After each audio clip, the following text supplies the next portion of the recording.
Benvinguts tots. Començam avui el que serà una llarga sèrie d'història pitiusa, que abraçarà des de la creació geològica del nostre petit arxipièlag fins al present. En aquest primer capítol, cansat a el que hem anomenat el bloc 5, estudiarem l'estratègia expansionista de Jaume I, el setge i conquista de Mallorca i la subseqüent rendició de Menorca, deixant-ho tot emproat cap a la conquista de les Pitiuses l'any 1235.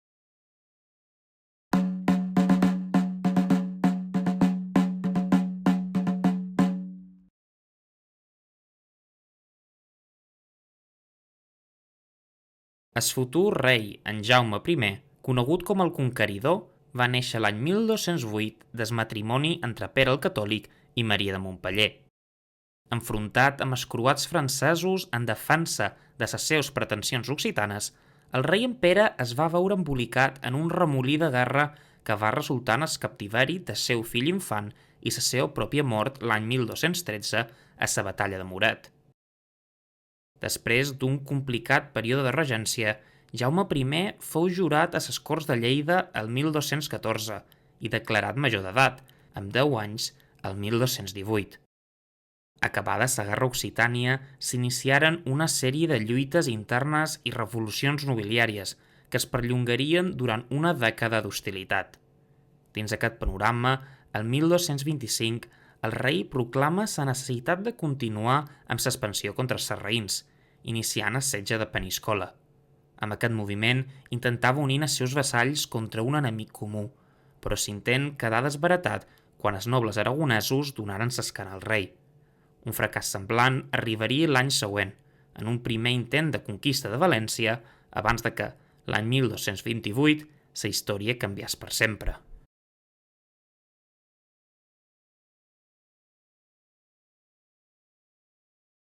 Després de la batalla de les Naves de Tolosa, el 1212, en la que va participar Pere el Catòlic, l'estat almohade, que 10 anys abans havia rebassat el control de les illes en els almoràvits, va entrar en un procés de profunda crisi interna, marcat per les divisions entre almohades i almoràvits.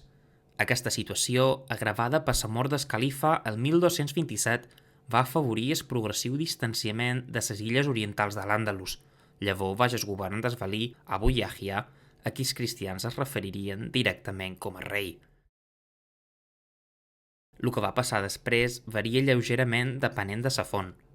Segons narra Desclot a la seva crònica, sembla que el 1228 dos segeties corsaris tarragonines varen trobar en aigües d'Eivissa una galera i una tarida mallorquines que carregaven fusta per la construcció de galeres a Mallorca. Tot i que la galera va poder escapar, la tarida va ser capturada, acció que es valí almohade va respondre capturant 2 naus barcelonines, una a Mallorca, que venia de Bugia, i l'altra a Eivissa, que anava molt ricament carregada cap a Ceuta. La crònica àrab d'Ibn Amira, no obstant, situa els events 2 anys abans, durant l'estiu del 1226, quan el senyor de Tortosa va capturar 2 naus mallorquines que carregaven fusta a Eivissa, i en represàlies Valí va iniciar una campanya de corsarisme contra les costes llevantines de la corona d'Aragó.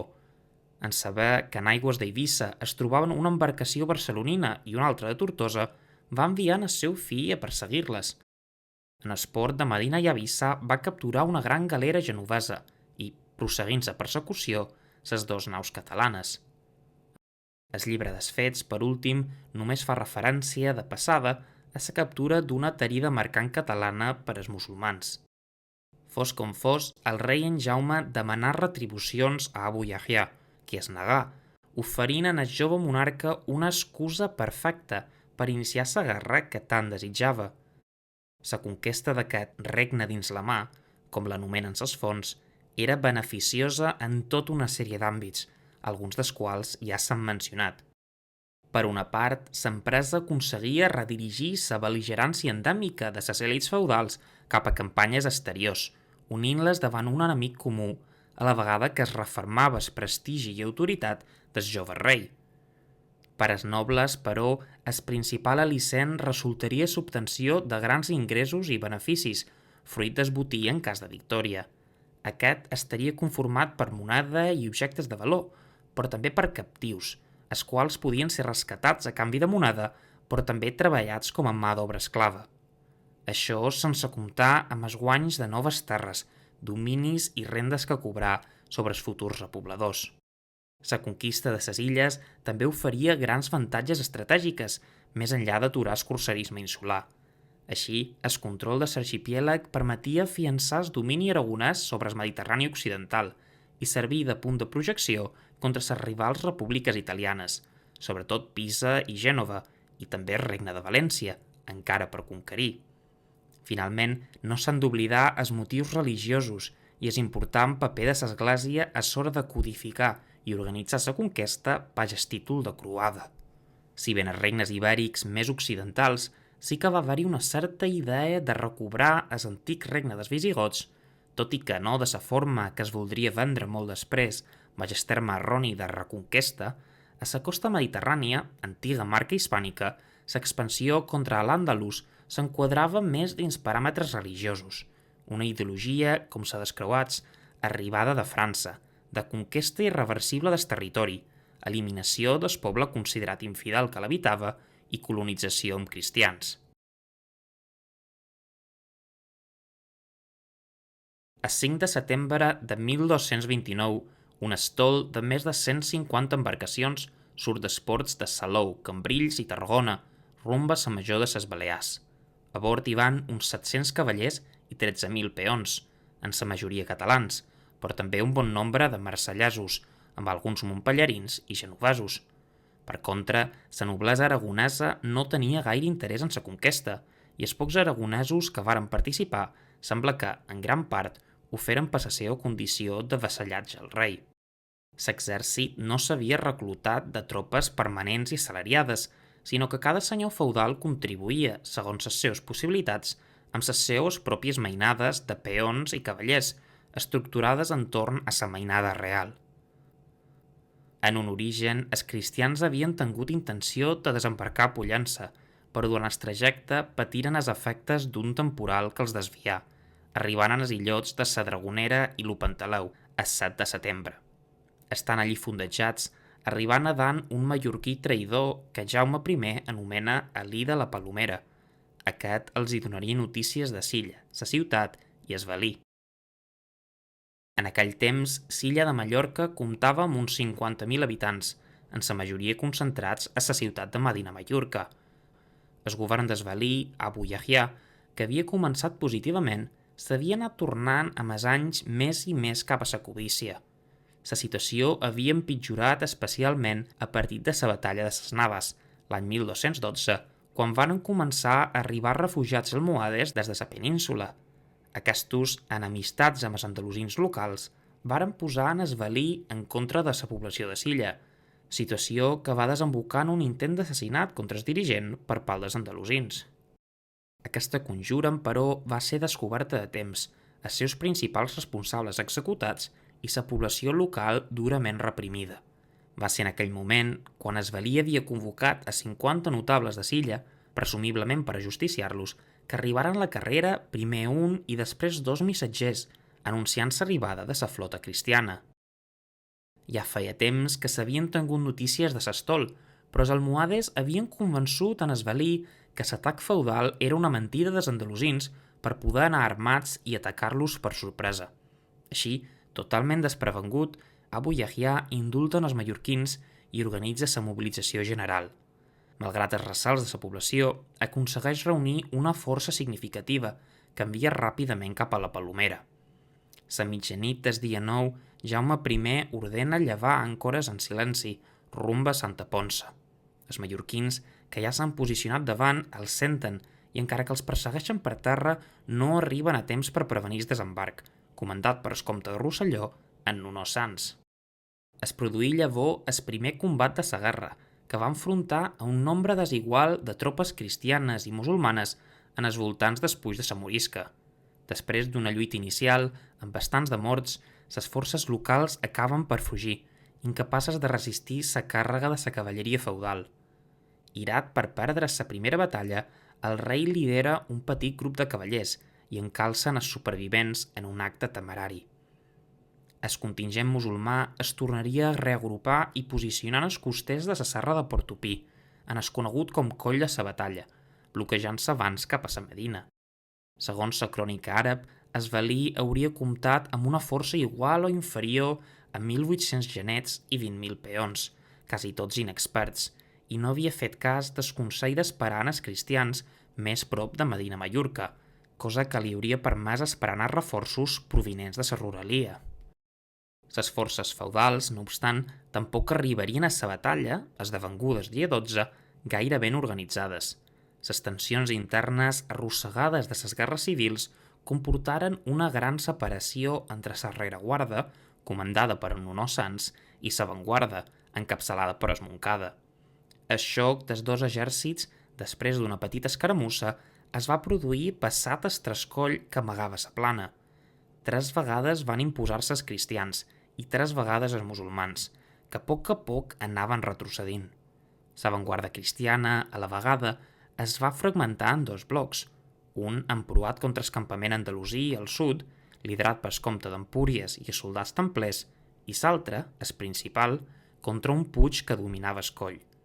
En aquest darrer grup marxen es Montcada, que aviat capturen el Cimarol.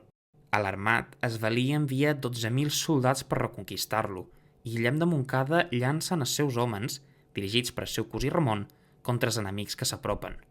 En Guillem i un cavaller, en Guillem de Mediona, es queden tots sols en el Cimarol i no podran ser auxiliats per les seves tropes quan un escamot sarraí aprofita la lluita i la confusió per escalar el puig. Mor allí Guillem de Montcada, el cap del qual empalen sobre el seu estendard. En els mateixos moments, Ramon mor a les costes del puig.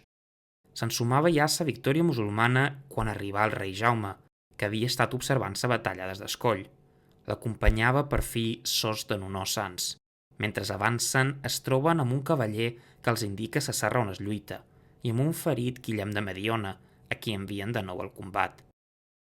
Aconsellat per un dels seus notables, es valí manen als seus homes replegar-se i prendre posicions en el puig, però les seves tropes, que estaven escampades i sense cohesió, van interpretar això, segons sembla, com una mena d'ordre de retirada, de forma que, quan el rei va carregar amb 100 homes de reforç que acabaven d'arribar, l'exèrcit andalusí es va rompre amb completa desbandada.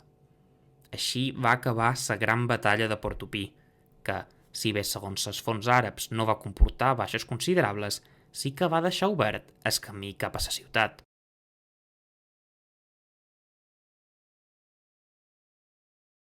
Medina Mallorca comptava, segons el llibre de repartiment, amb un total de 3.523 cases, el que permet suposar una població habitual d'uns, com a mínim, 14.000 habitants, xifra que probablement es va veure incrementada amb l'arribada d'efectius i refugiats d'altres parts de l'illa.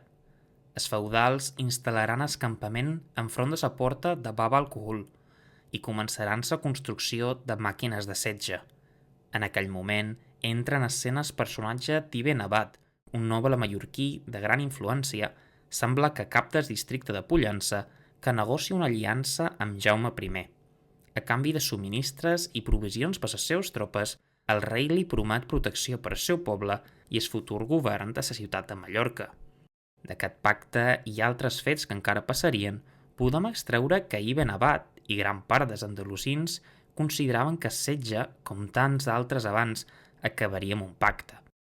No sabem fins quin punt el rei tenia intenció de complir la seva paraula més noble, però el pacte li va permetre assegurar tots els districtes de l'illa fins a banda de Menorca. Allí s'enviarien 2 batlles, a mode de representants, a instàncies del noble mallorquí.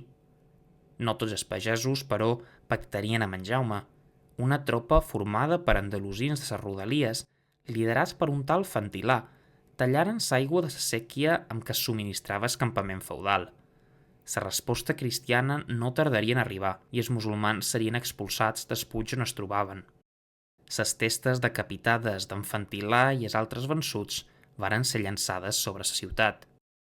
Vençudes les incursions andalusines, el setge es pogué agilitzar i aviat es va tornar en un complet duel d'enginyeria. A la vegada que les grans màquines de setge bombardejaven i esvoldregaven els murs, els soldats s'afanaven en excavar túnels i mines, les anomenades caves, que s'apropaven cada vegada més a les murades. Els andalusins, per la seva part, feien un ús eficaç del seu tren artiller, construïen noves murades allí on s'havien esvoldregat i excavaven contramines per dificultar els treballs dels feudals. Quan les caves cristianes varen arribar a Esvall, es varen començar a tombar llenços i torres senceres, mitjançant un procés que consistia en socavar les torres, apuntalar els buit amb estalons de fusta i seguidament botar-los i foc.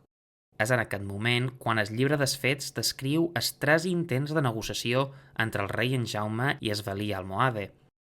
La darrera d'aquestes negociacions es concretà en una proposta segons la qual Abu Yahya rendiria la Medina al rei amb la condició d'assegurar transport fins a Barberia a tots els musulmans que volguessin abandonar Mallorca, a canvi del pagament de 5 vessants d'argent per persona.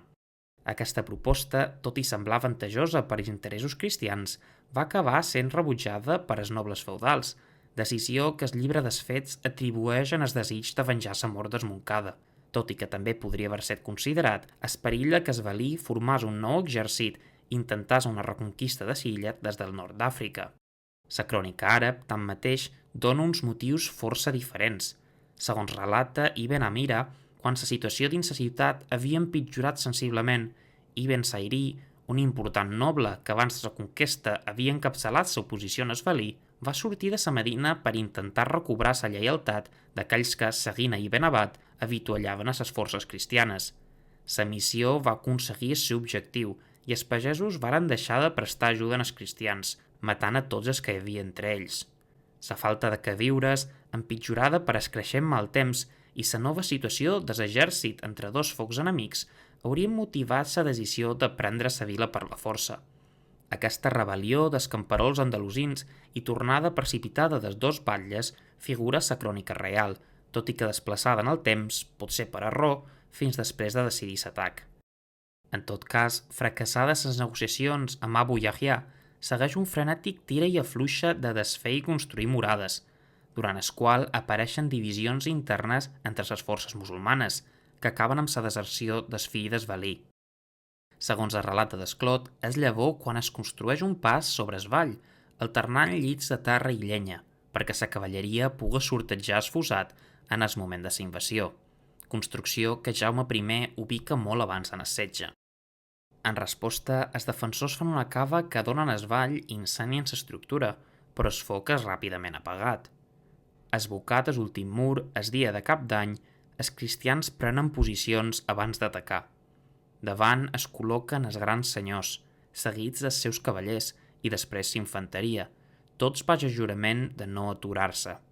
Les forces del valí, formades darrere l'obertura, no poden resistir la càrrega de la cavalleria feudal, que penetra dins la ciutat, tallant i matant en el seu pas. Molts de mallorquins fugen cap al camp a les portes de Barbalet i Portopí, però la majoria no tindrà tanta sort. La lluita i el saqueig, que durarà 7 dies, omplin la Medina de morts. 20.000 segons la crònica de Jaume I, 24.000 segons la crònica àrab i 50.000 segons Desclot. Aquestes xifres, tot i ser clarament exagerades, intenten transmetre la desproporcionada magnitud d'aquella carnisseria. Quan es va capturar en el valí, Jaume I li va prometre que no moriria i va ordenar que fos custodiat perquè no el tocassin. La crònica àrab, no obstant, conta com, sense que ho sapigués el rei, el valí moriria sota suplici després de ser torturat. S'inicià llavors el repartiment de la terra i el botí, després del qual molts de soldats abandonarien l'illa.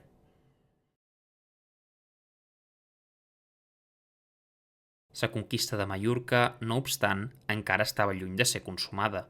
Si bé alguns dels mallorquins es varen amagar a coves, els principals punts de refugi andalusí varen ser les muntanyes, destacadament les serres d'Artai, sobretot de tramuntana. A més, també mantengueren el control dels 3 castells de l'illa. En els temps en què els cristians es repartien el botí, Ibn Sairi, ara el cap dels musulmans, va poder reorganitzar la resistència, fortificar els refugis de les muntanyes i garantir l'avituallament des de l'illa de Menorca. El rei en Jaume en persona hauria protagonitzat diversos atacs o cavalcades contra els resistents andalusins durant els primers mesos de 1230, cultivant la seva primera gran victòria amb la rendició d'Artà el 31 de març. Després d'aquest èxit, Jaume I va abandonar temporalment Silla, deixant ses cavalcades en mans de Bernat de Santa Eugènia i Pero Massa. En un d'aquests enfrontaments, el 14 de febrer de 1231, morí Ibn Sairí, provocant gran desordre entre els andalusins. Els cristians, aprofitant la situació, intensificaren els seus atacs i posaren setge en el castell de Pollença. En aquest panorama, els musulmans, ara dirigits per Xuyab de Xivert, iniciaren tractats de rendició, sol·licitant per a tal la presència del rei, que es va traslladar de nou a Silla. Segons el pacte final, a canvi de la rendició de Xuyab, amb els castells i les muntanyes, el rei prometé que ell i la seva família rebrien béns a Silla i cavalcadures, com també que els andalusins que es rendissin amb ell podrien poblar les terres. Les condicions d'aquest poblament, que no s'especifiquen, no devien distar molt del captiveri. A la vegada que es duien a terme aquests acords, es formalitzà amb Salcadi i el Caid de Menorca i Ben Hisham la rendició de Silla. A canvi d'evitar una conquesta i mantenir les seves institucions, passaria a pagar al rei en Jaume el que abans havia entregat en feu en el valí de Mallorca. Després d'això, la situació dels pocs resistents que quedaven, aquells que s'havien negat a rendir-se amb Xuyab, degué empitjorar de manera molt ràpida. Devien estar a punt de rendir-se quan arribà notícia a Mallorca de que el rei de Tunis es dirigia cap a Silla. Alarmat, el rei en Jaume tornà per tercera vegada a Silla, acompanyat d'un nou exèrcit i preparant plans de batalla. L'atac, tanmateix, mai va arribar, i els últims resistents, desanimats, pocs i famàlics, es varen rendir davant el rei, que els va prendre per captius. Així, entre maig i juliol de 1232 es va completar la conquista de Silla, i amb ella va deixar d'existir la societat andalusina de Mallorca. El 1241 encara es consignarien pagaments en concepte de perseguir moragots muntanyesos. Aquests, però, ja no eren resistents, només fugitius. El procés de repartiment, deportació i colonització que es va iniciar amb la presa de la ciutat seria irreversible. La ben engreixada màquina de guerra feudal s'havia cobrat una nova víctima, i ara, amb la feina feta, els ulls de Jaume I giraven cap a les Pitiuses.